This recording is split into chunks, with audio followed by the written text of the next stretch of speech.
Hello everyone, आप सबका स्वागत है हमारे YouTube channel at zone Patna पे। हम पढ़ रहे हैं चैप्टर पी ब्लॉक एलिमेंट्स और आज इसका 15th लेक्चर है। और आज का हमारा टॉपिक है 7.11 दैट इज डाई ऑक्सीजन। सो हमारा ग्रुप 16 कंटिन्यू चल रहा है एंड आज का टॉपिक है 7.11 डाई ऑक्सीजन। तो पहले ऑक्सीजन के बारे में जानेंगे कि ऑक्सीजन क्या है। जनरली हमें पहले देखना है कि इस ग्रुप में कौन कौन से एलिमेंट हैं। तो इस ग्रुप में oxygen, sulphur, selenium, tellurium and polonium है। बाकी बेसिक इंट्रोडक्शन हमने प्रीवियस क्लास में देख लिया है। अभी हम ऑक्सीजन के बारे में डिस्कस करेंगे। तो ऑक्सीजन डाई एटॉमिक फॉर्म में होता है, that's why dioxygen O2। Oxygen oxygen के साथ डबल बॉन्ड से कनेक्टेड रहता है। अब ये अपने ग्रुप का फर्स्ट मेंबर है। So being the first member, सबसे बड़ी बात है कि इसका साइज क्या होगा। तो साइज स्मॉल हो जाएगा। साइज स्मॉल होने से इसके क्या एडवांटेज हो जाएंगे। साइज स्मॉल होने से इसमें पी पाई बॉन्डिंग हो जाएगी। बिल्कुल यही चीज हमने की है नाइट्रोजन ग्रुप में। नाइट्रोजन ग्रुप में जो नाइट्रोजन रहता था पहला मेंबर, इसमें पी पाई बॉन्डिंग उसकी यूनिक एबिलिटी रहती थी। अब ऐसा क्यों? क्योंकि साइज बहुत स्मॉल है। साइज छोटा होगा तो ओवरलैपिंग ज्यादा होगी, और ओवरलैपिंग ज्यादा होगी तो मल्टीपल बॉन्ड्स के चांसेस बढ़ेंगे। तो इस बात को बहुत ध्यान से समझिएगा कि इस ग्रुप के जो मेंबर्स हैं oxygen, sulphur, selenium, tellurium, polonium, इसमें oxygen being the first one सबसे ऊपर होने के कारण साइज सबसे छोटा होगा। साइज छोटा होगा तो क्या होगा? ओवरलैपिंग मोर होगा, और ओवरलैपिंग मोर होने से क्या होगा? मल्टीपल बॉन्ड्स फॉर्मेशन होंगे। सो इसके पास एबिलिटी आ जाएगी पी पाई बॉन्डिंग की। तो सबसे पहली इसकी एबिलिटी क्या आ गई? पी पाई बॉन्डिंग की। और बाकी चीजें आप ब्रैकेट में खुद से नोट डाउन कर सकते हैं कि due to the smaller size more overlapping multiple bond formation के चांसेस ज्यादा। नाउ आफ्टर पी पाई एक और इंपॉर्टेंट पॉइंट है कि अब डबल बॉन्ड है तो बॉन्ड ऑर्डर क्या होगा? 2 होगा। एंड द मोस्ट इंपॉर्टेंट, ये पैरामैग्नेटिक नेचर का होता है। अब पैरामैग्नेटिक होता है ये कोई बड़ी बात नहीं है, बट क्यों? Even though it contains the even number of electrons, paramagnetic even it has even number of electrons, यहां लगा लीजिए even though it has even number of electrons. क्योंकि जनरली हमने क्या देखा है कि इवन नंबर ऑफ इलेक्ट्रॉन्स वाले पेयर्ड हो जाते हैं और वो डियामैग्नेटिक हो जाते हैं। बट ये एक्सेप्शनल केस है कि यहाँ पे even number of electrons oxygen के होने के बावजूद भी even though it has the even number of electrons it is paramagnetic in nature. अब पैरामैग्नेटिक नेचर, इस नेचर का रीजन क्या है? तो इसके लिए हमने मॉलिक्यूलर ऑर्बिटल थ्योरी में 11th क्लास में पूरा डिटेल्स डिस्कस किया था। क्योंकि मॉलिक्यूलर ऑर्बिटल थ्योरी का इसीलिए इंट्रोडक्शन किया गया था कि ऑक्सीजन को जनरल रूल्स में पाया गया था कि डियामैग्नेटिक होना चाहिए था, बट इलेक्ट्रोमैग्नेटिक फील्ड में जाने के बाद वो पैरामैग्नेटिक नेचर शो कर रहा था। तो एमओटी ने उसको एक्सप्लेन किया था। और यहाँ तो मैं डिटेल्स में आपको नहीं बता पाऊंगा, बट अगर आपको मॉलिक्यूलर ऑर्बिटल थ्योरीज याद होगा तो for oxygen for atomic number greater than 14 के लिए एक रूल रहता था 1 2 2 1। अब जो इसके इलेक्ट्रॉन्स हो रहे थे वो कैसे फील हो रहे थे वो देखिए। यहाँ singling then doubling, singling doubling, singling और सिंगलिंग। अब यहाँ पे प्रॉब्लम क्या आ जा रहा था? अब यहाँ पे प्रॉब्लम आ रहा था कि जो इसके लास्ट एंटी बॉन्डिंग इलेक्ट्रॉन्स आ रहे थे, एंटी बॉन्डिंग, ये दोनों क्या है? Anti bonding. वहां पे स्टार लगा रहता था, जब आप जाके देखेंगे तो कुछ पाई स्टार करके लगा रहेगा, 2pxy 2py देख लेंगे। तो जब इनके एंटी बॉन्डिंग इलेक्ट्रॉन्स जो थे दोनों अनपेयर्ड रह जाते थे, और जब अनपेयर्ड हो जाएंगे तो नेचर पैरामैग्नेटिक हो जाएगा। तो इन शॉर्ट ऑक्सीजन के लिए मैंने आपको क्या क्या पॉइंट्स बताए। Being the first member, being the smallest size, P pi bonding करेगा, क्योंकि smaller the size more the overlapping more the chances for forming of multiple bonds. तो पी पाई मल्टीपल बॉन्ड्स तो बना रहा है। दूसरा बॉन्ड ऑर्डर 2, तो बॉन्ड ऑर्डर तो बॉन्ड काउंट करके भी पता चल जाएगा bond order 2। Paramagnetic nature even though it has the even number of electrons. अब इवन नंबर ऑफ इलेक्ट्रॉन्स होने से होना तो चाहिए था डियामैग्नेटिक, बट मॉलिक्यूलर ऑर्बिटल थ्योरी का जब हम एक्सप्लेनेशन देखेंगे तो इसके दो लास्ट एंटी बॉन्डिंग जो ऑर्बिटल्स हैं उसमें इनके सिंगलिंग हो जाएगी और दोनों अनपेयर्ड रह जाएंगे। बाय वर्च्यू ऑफ दिस ये पैरामैग्नेटिक हो जाएगा। तो जब एमसीक्यू ऑब्जेक्टिव में क्वेश्चन आएगा कि why oxygen is paramagnetic in nature even though it contains the even number of electrons, because जो इनके एंटी बॉन्डिंग ऑर्बिटल्स हैं उसमें अनपेयर्ड इलेक्ट्रॉन्स दोनों रहते हैं, दोनों साथ में पेयर्ड नहीं रहते हैं। सो अब इतने बेसिक इंट्रोडक्शन के बाद हम मूव करेंगे कहां पे? हम मूव करेंगे अपने प्रिपरेशन पे। अब ऑक्सीजन की प्रिपरेशन के बारे में बात करेंगे। ऑक्सीजन की प्रिपरेशन हम क्या कर सकते हैं, हम ऐसे सॉल्ट्स को हिट करेंगे जिसमें ऑक्सीजन हो, ऑक्सीजन कंटेनिंग सॉल्ट्स को हिट करेंगे, जैसे नाइट्रेट्स, परक्लोरेट्स, बहुत सारे डाइक्रोमेट्स, परमैग्नेट्स, इन सब को हिट करेंगे तो हमें ऑक्सीजन मिल जाएगा। तो सबसे अच्छा इसका प्रिपरेशन क्या रहेगा, by heating oxygen containing salt,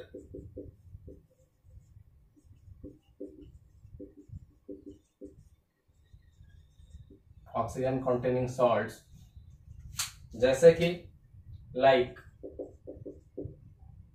perchlorate,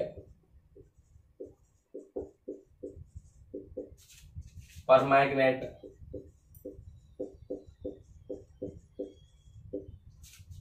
dichromate, साथ में चाहे तो हम सॉल्ट पीटर मेथड्स के नाइट्रेट्स भी ले सकते हैं, नाइट्रेट्स भी ले सकते हैं। क्लियर।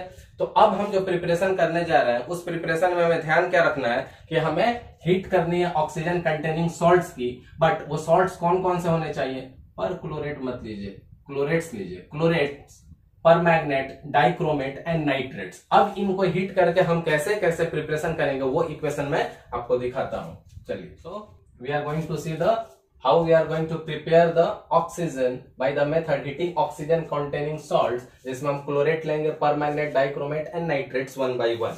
तो सबसे पहले क्लोरेट्स में देखते हैं क्या हो रहा है। तो क्लोरेट्स लिया हमने, हीट किया MnO2 के प्रेजेंस में, ऑक्सीजन इसका रिलीज हो गया और KCl बन गया। तो हमें क्या बनाना था, डाइऑक्सीजन, डाइऑक्सीजन बन गया किससे, क्लोरेट से। क्लोरेट की हीटिंग हुई MnO2 कैटालिस्ट के प्रेजेंस में, KCl एंड O2, ये जो O2 रिलीज हुआ हमारा डाइऑक्सीजन बन गया। नेक्स्ट वन, अब परमैग्नेट से देखिए, KMnO4 को लेके हीट कर दिया, ऑक्सीजन कंटेनिंग सॉल्ट है, इसमें भी ऑक्सीजन रिलीज हो जाएगा और बाकी बाई प्रोडक्ट तो रहेंगे ही।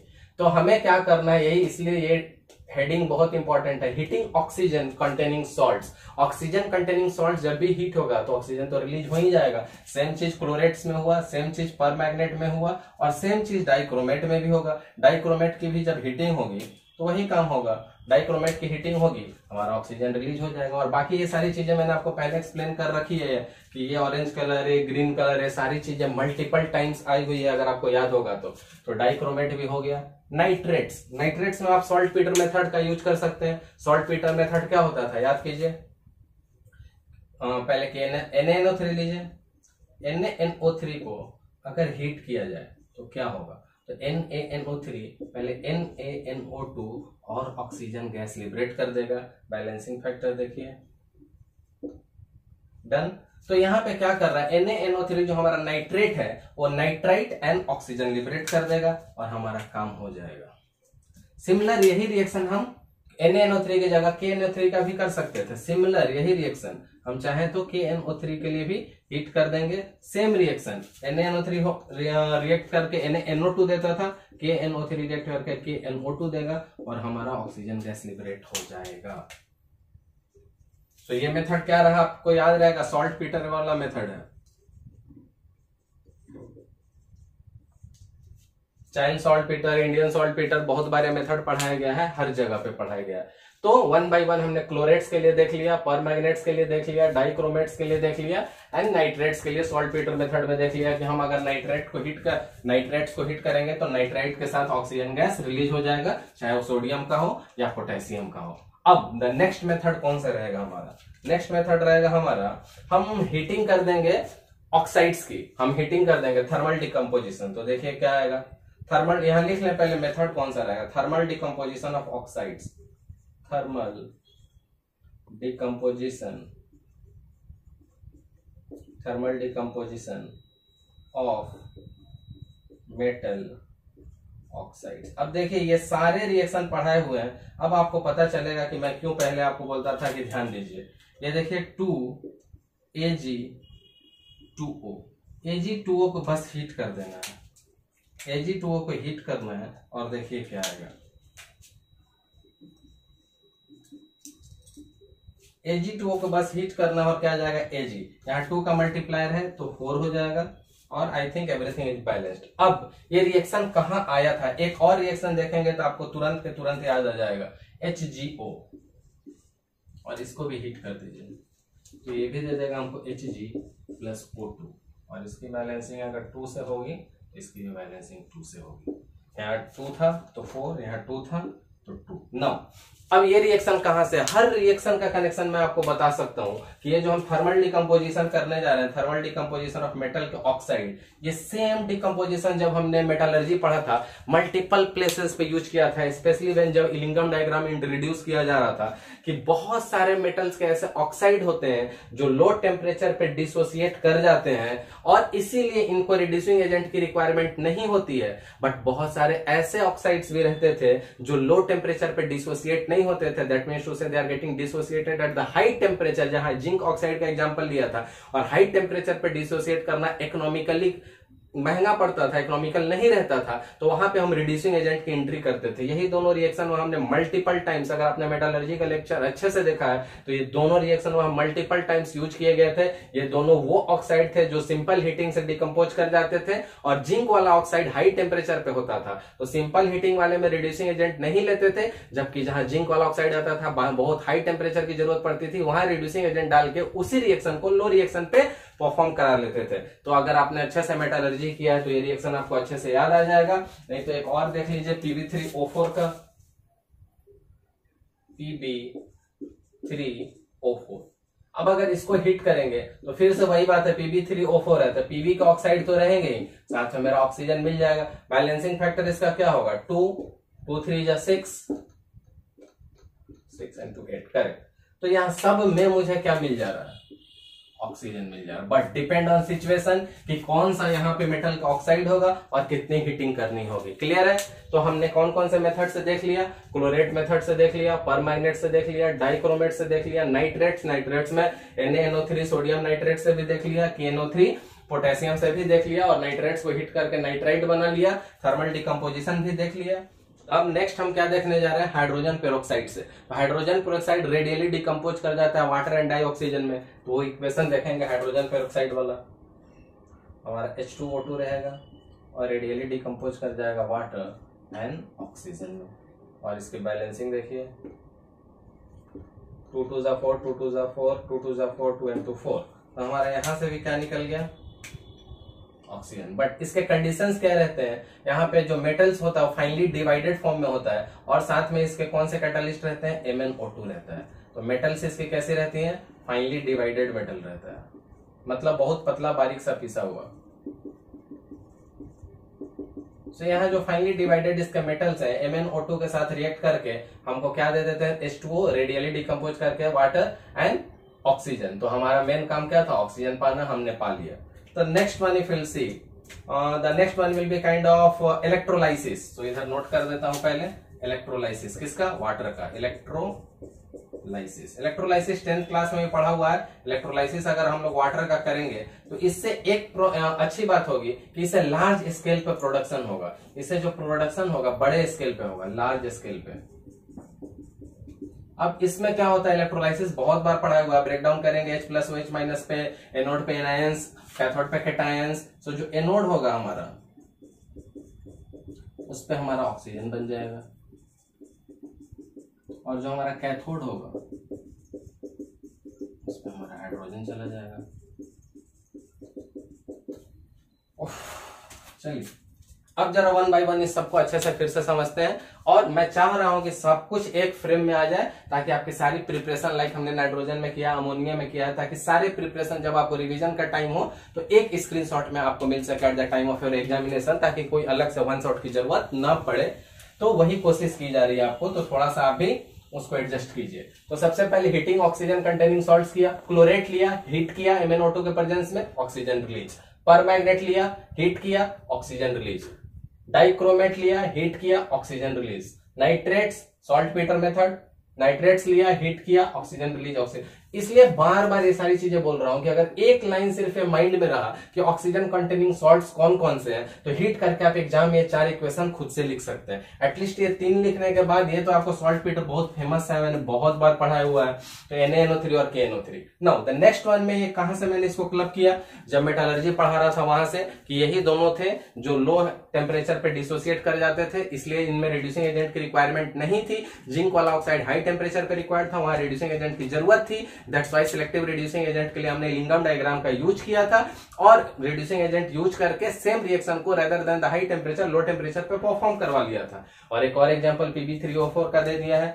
अब द लास्ट हमने क्या किया, H2O2 हाइड्रोजन पेरोक्साइड जो एक्वस फॉर्म में रहता है और ये डिसोसिएट करता है फाइनली डिवाइडेड मेटल्स के साथ और MnO2 के प्रेजेंस में, और हमें वाटर एंड O2 दे देता है। The last one is the large scale पे जो प्रिपरेशन होती है वो एनोड इलेक्ट्रोलाइसिस ऑफ वाटर रहता है। लार्ज स्केल पे जो प्रिपरेशन होता है वो इलेक्ट्रोलाइसिस ऑफ वाटर। इलेक्ट्रोलाइसिस हमने बहुत बार किया हुआ है। इलेक्ट्रोलाइसिस का सबसे सिंपल आपको ट्रिक क्या दिया हुआ था, एनोड एनायंस, ए से एनोड, ए फॉर एनायंस। तो एनोड पे एनायंस जाएंगे एंड कैथोड पे कैटायंस, सी से कैथोड, सी से कैटायन। अगर ये ट्रिक फॉलो करेंगे, क्लियर पता चल रहा है। वाटर कैसे डिसोसिएट करेगा, H plus and OH minus. H plus cations है तो कैटायंस कहां जाएगा, कैथोड पे।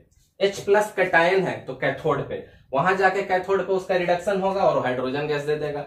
और OH माइनस यहाँ एनायंस था तो एनायंस कहां जाएंगे, A for anions, A for anode. OH minus वहां जाके क्या करेंगे, ऑक्सीडेशन। एनोड पे हमेशा ऑक्सीडेशन होता है तो वहां जाके ऑक्सीजन देगा। ये सारी चीजें हमने इलेक्ट्रोकेमिस्ट्री में डिटेल्स में पढ़ा हुआ है, पर यहाँ के लिए सुपर ट्रिक्स यही रहेगा कि A for anode, A for anion, C for cathode, C for cation. Anode पे ऑक्सीडेशन होगा और कैथोड पे रिडक्शन होगा, वो मैंने आपको आराम से अच्छे से समझाया हुआ है। यहाँ पे वाटर को डिसोसिएट कर लीजिए, H plus and OH minus. Electrolysis में एक बैटरी लगी रहती है, 5 मिनट करंट पास करने के बाद 5-6 मिनट में वो टूट जाते हैं H plus and OH minus में रेस्पेक्टिव आयंस में। अदरवाइज बैटरी वाले की जरूरत नहीं है, बैटरी वाले से कुछ अलग प्रॉब्लम शुरू हो जाएगी, छोड़ दीजिए। सिंपली इसको डिसोसिएट कीजिए H plus and OH minus में, और एनोड पे एनायंस ले लीजिए, उसका ऑक्सीडेशन कर दीजिए, कैथोड पे कैटायंस ले लीजिए, उसका रिडक्शन कर लीजिए, you will get respectively your oxygen. तो हमारा तो मेन काम यहाँ एनोड पे ऑक्सीजन मिल गया।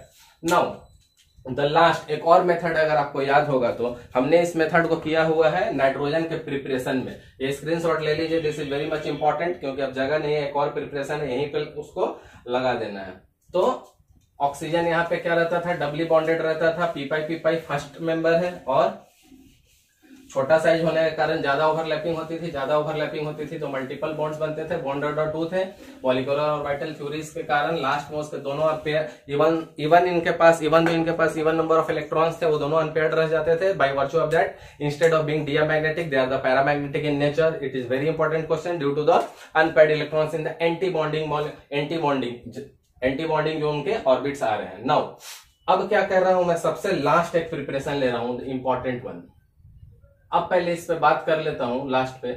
अब याद कीजिए नाइट्रोजन का प्रिपरेशन हमने कहां से किया था, एयर से किया था। एयर को लिक्विफाई किया था और फ्रैक्शनल डिस्टिलेशन करने के बाद नाइट्रोजन एंड ऑक्सीजन, क्योंकि एयर में मैक्सिमम क्या 78% नाइट्रोजन एंड 21% ऑक्सीजन कंस्टिट्यूएंट्स थे, और बाकी जो थे उसको हम लोग पहले अलग कर सकते हैं। लिक्विफाई करने के बाद दोनों के बॉइलिंग पॉइंट में डिफरेंस आता था, और नाइट्रोजन 77 के लेस बॉइलिंग पॉइंट था, जल्दी वोलेटाइल हो जाता था तो दूसरे चेंबर में कलेक्ट करते थे, और जो पीछे बच जाता था वही तो ऑक्सीजन होता था। चलिए समझिए फिर से, एयर में हमारे क्या क्या कंस्टिट्यूएंट्स रहते हैं। जो बच्चों ने वो वीडियो नहीं देखा है वो यहाँ देखे। तो एयर में 78% हमारे नाइट्रोजन रहते हैं एंड नियर अबाउट 21% हमारा ऑक्सीजन रहता है। तो अब दोनों के बाद भी 1% कुछ गैस रहेंगे, कार्बन डाइऑक्साइड या मॉइस्चर जो भी हो, पहले हम वो अलग कर लेंगे और उसके बाद इस गैस को लिक्विफाई कर देंगे। इनका लिक्विफिकेशन कर देने के बाद अब 2 मेन मेजर गैस हमारे पास, एक नाइट्रोजन और एक ऑक्सीजन।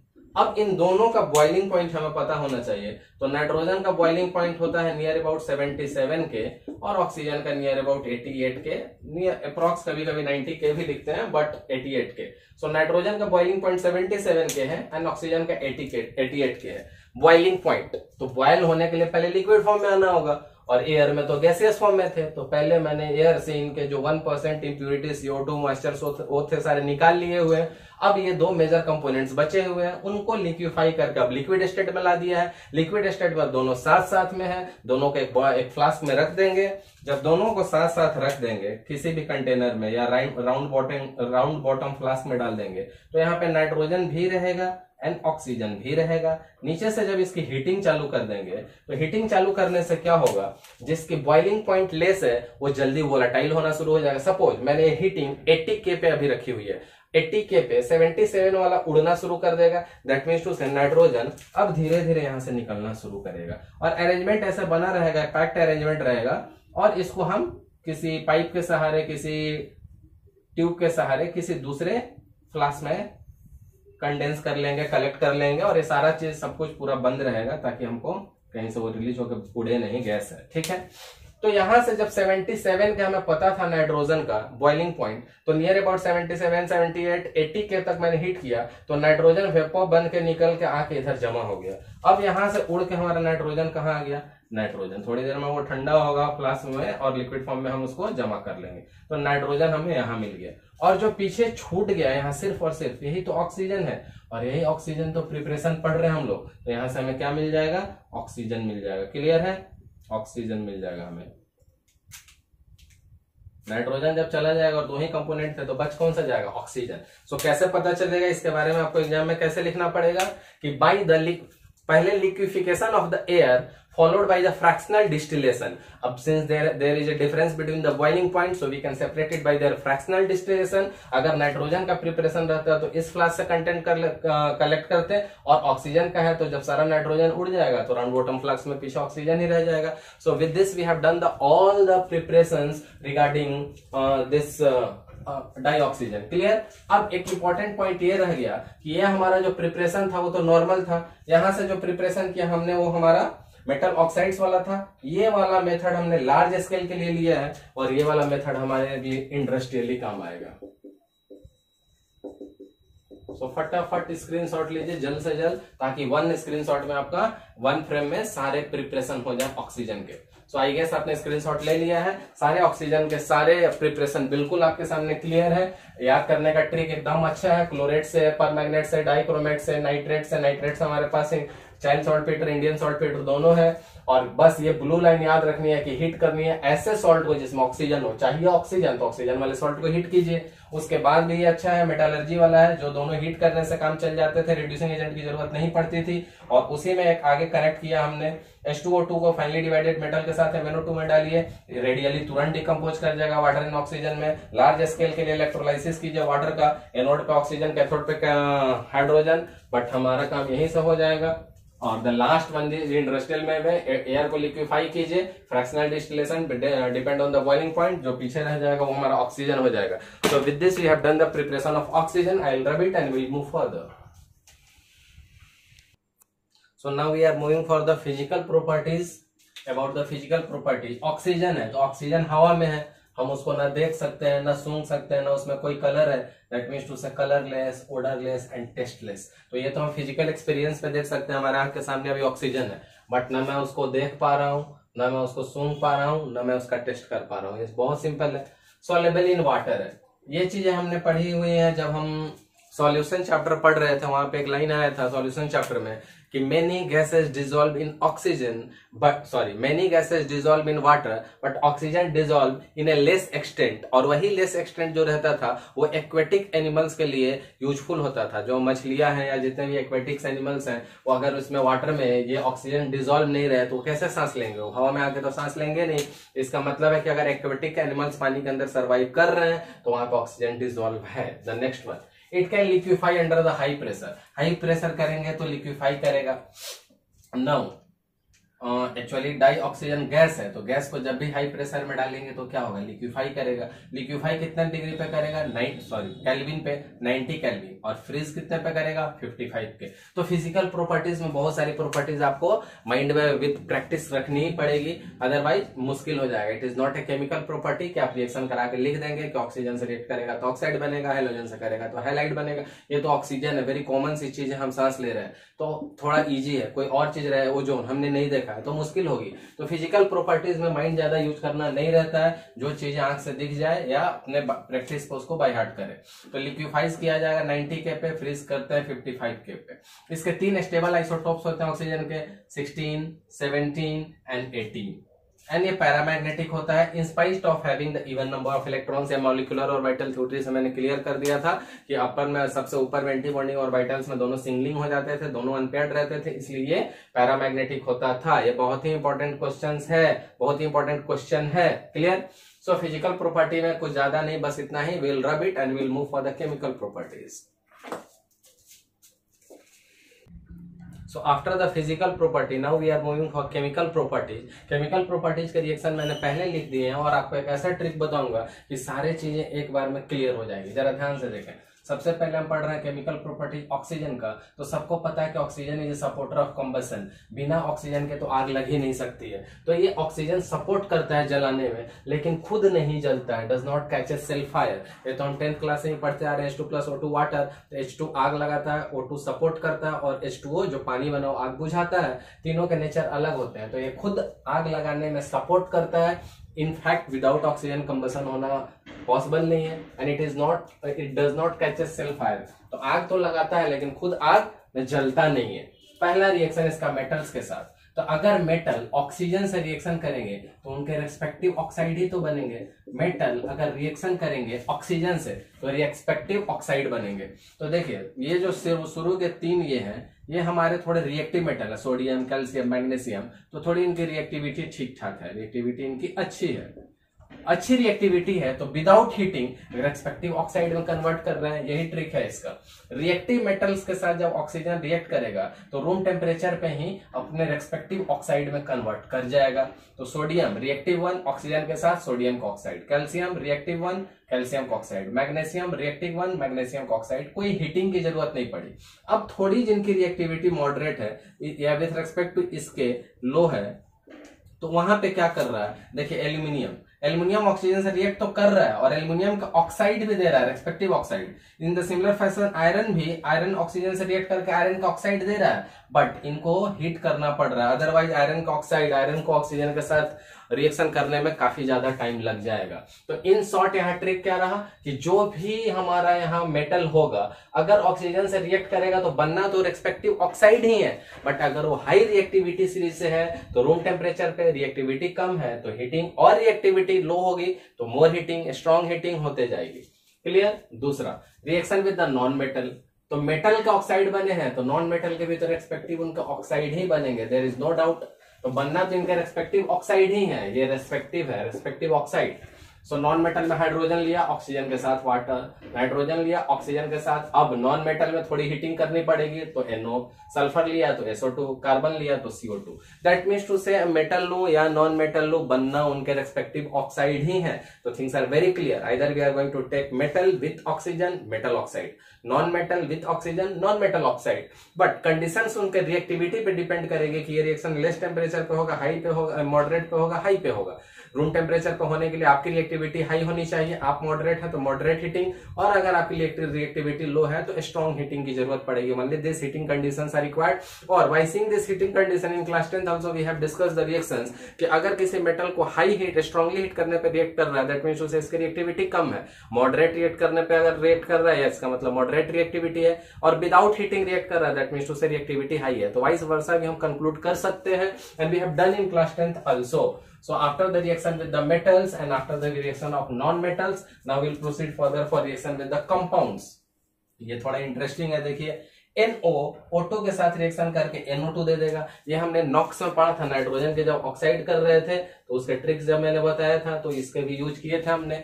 तो जब कंपाउंड की बात की जा रही है तो NO के साथ ऑक्सीजन रिएक्ट कर तो उनको फर्दर उसको और ऑक्सीडाइज करा रहा है। SO2 O2 के साथ वेनेडियम पेंटाऑक्साइड के केस में SO3 दे रहा है, यानी कि सल्फर डाइऑक्साइड सल्फर ट्राइऑक्साइड में हो तो अल्टीमेटली वही रहा है कि ऑक्सीजन डाल रहे हैं तो SO2 को ऑक्सीडाइज कर रहा है। यहाँ sulphur in +4 oxidation state, sulphur in +6, so sulfur is getting from +4 to +6, that means to say sulfur is getting oxidized.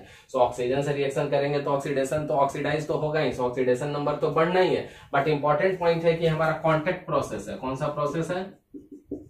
Contact process का ये हमारा रिएक्शन है। कॉन्टेक्ट प्रोसेस में हमने इस रिएक्शन का यूटिलाइज करके H2SO4 की प्रिपरेशन की थी, तो which is a very important reaction. वहां पे हमने सल्फर डाइऑक्साइड ये वाला स्टेप वहां पे यूटिलाइज किया कॉन्टेक्ट प्रोसेस में, when the preparation of the H2SO4 sulphuric acid का प्रिपरेशन में। क्लियर? अभी सल्फ्यूरिक एसिड आया नहीं है तो आगे आएगा।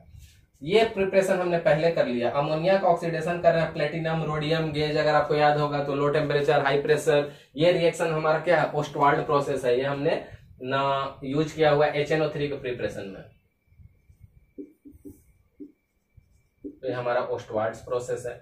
और द लास्ट वन HCl, और इसमें ऑक्सीजन से रिएक्ट करके CuSO2 के प्रेजेंस में क्लोरीन बन रहा है। ये भी हमारा ग्रुप 17 का क्वेश्चन है। ये हमारा डेकॉन्स है,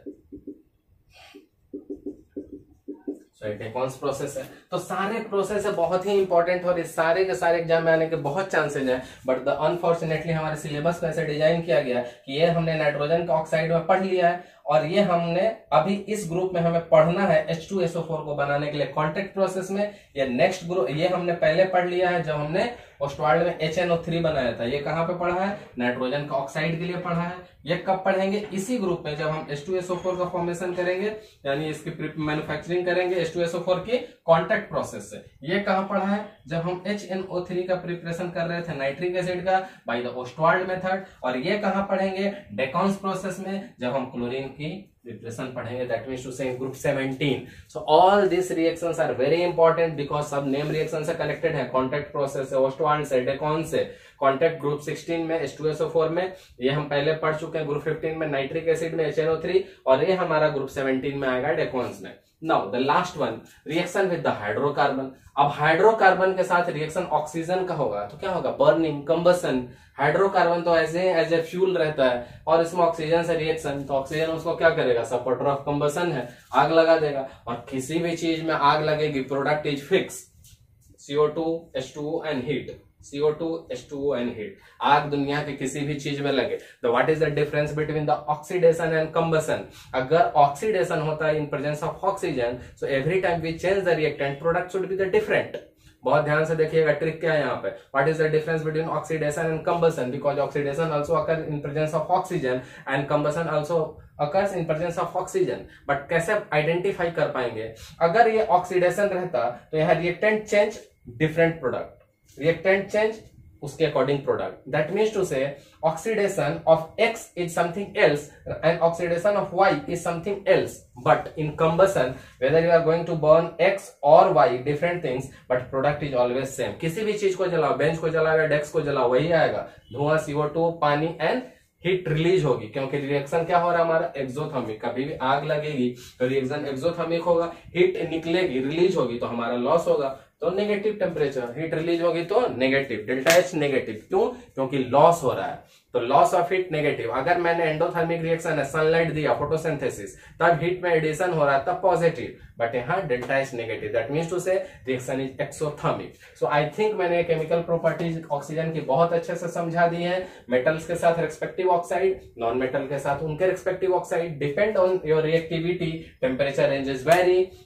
कंपाउंड के साथ बहुत ही इंपॉर्टेंट है, नाइट्रोजन का ऑक्साइड में किया हुआ है, चेक करेंगे तो ऑक्सीडेशन नंबर बढ़ेगा। यहाँ देखिए -2 सो +2, -2 2 टाइम्स सो +4, +2 से +4 जा रहा है, ऑक्सीडेशन नंबर बढ़ रहा है। ऑक्सीजन से रिएक्ट कीजिएगा तो ऑक्सीडेशन होगा, तो ऑक्सीडेशन नंबर बढ़ेगा। सल्फर +4 से +6 बढ़ रहा है, बट एक कॉन्टैक्ट प्रोसेस है H2SO4 का मैन्युफैक्चरिंग। पीटी, प्लेटिनम रोडिनम गेज, ये हमारा ओस्टवाल्ड प्रोसेस है जो हमने HNO3 के लिए पढ़ लिया है, और ये हम डेकॉन्स का पढ़ेंगे कब? जब हम ग्रुप 17 पढ़ेंगे। तो ये सारे प्रोसेस ऑक्सीडेशन को भी शो कर रहे हैं, क्योंकि मैंने यहाँ दिखाया +2 से +4, +4 to +6। So in the sense oxygen से रिएक्ट करेंगे तो ऑक्सीडेशन के तो चांस है ही, बट यहाँ ऑक्सीडेशन नहीं है क्योंकि हाइड्रोकार्बन काइंड ऑफ फ्यूल्स रहते हैं। तो अब यहाँ कंबसन हो रहा है, तो अब यहाँ प्रोडक्ट चेंज नहीं होगा।